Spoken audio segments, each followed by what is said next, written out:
focus of this story is what role lithium-ion batteries in electric vehicles played in Class D fire components in the Palisades fire. Lithium-ion fires are particularly strong. In many cases, a single portable fire extinguisher would not be enough to put it out. They are some of the most difficult fires to extinguish. And because of this, many of the top EV manufacturers, including Tesla, GM, and Nissan, have had to release guides for firefighters on how they can handle lithium fires. Here's the thing. With gas vehicles, you need one or maybe two fire extinguishers to put out the fire. With EVs, you need an entire firefighter army to put it out. In comparison, the average fire truck can carry anywhere from 500 to 750 gallons of water inside them. The high-end fire trucks that can cost up to $1 million carry up to 1,500 gallons. You would need 20 of the best fire trucks in the world, or around 40 regular fire trucks, to put out the fire caused by a single Model S. On January 7th, I found myself driving through a tunnel of fire where wicked devil winds were charting the course for embers to map their path onto every home along Pacific Coast Highway. The fire was out of control and the smoke thick and filled with toxic fumes from burning homes on PCH and the Pacific Palisades. Earlier in the day, news stories told of shocking details about how quickly the fire that now had the name Palisades Fire burned parts of the Palisades Highlands, Malibu, and nearly all of Palisades Village. People in Pacific Palisades forced to evacuate at a moment's notice. And he wasn't, just telling everybody, get out of your car, leave things, leave the car.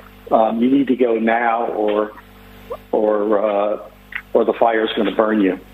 The flames, driven by hurricane-force winds, moved so fast that people who fled their homes in their vehicles abandoned them only to later find them burned on Sunset Boulevard. The car fires burned so hot, aluminum wheels melted, leaving a molten pool of aluminum on the pavement. What video couldn't show you was the smell of toxic fumes in the air. These toxic fumes are carcinogenic, meaning they cause cancer. They affect lung capacity for breathing and cause headaches, disorientation, and vision problems. When a car burns, it falls under several categories of fire classification. Class B fires involve gasoline, kerosene, grease, oil, alcohol, ether, paint thinner, motor oil, solvents, propane, and butane. Class D fires involve combustible metals or metallic alloy with combustible metal components like magnesium, titanium, zirconium, sodium, aluminum, potassium, lithium, and zinc. After speaking with a number of officials and firemen, none of whom could go on record, they all told me the same thing. There were a lot of electric vehicles in the Palisades fire. This meant large and even very large lithium-ion batteries burned for days in the Palisades fire. Lithium-ion battery cells are located in a watertight, fireproof box under the vehicle. It makes it very difficult to access. The other issue is lithium-ion batteries don't require oxygen to burn.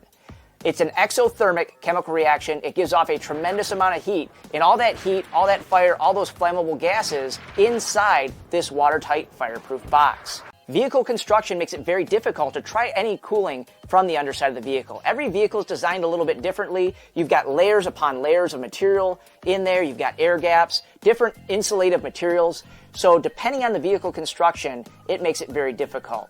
Conventional methods of trying to extinguish a lithium-ion battery fire do not work. The battery burns itself out. Everything inside that watertight fireproof box, it burns. If you just allow the vehicle to burn naturally without intervention, you'll likely only be on scene for an hour, hour and a half, a quick mop up at the end, the fire will be out, and you'll be able to go on your way.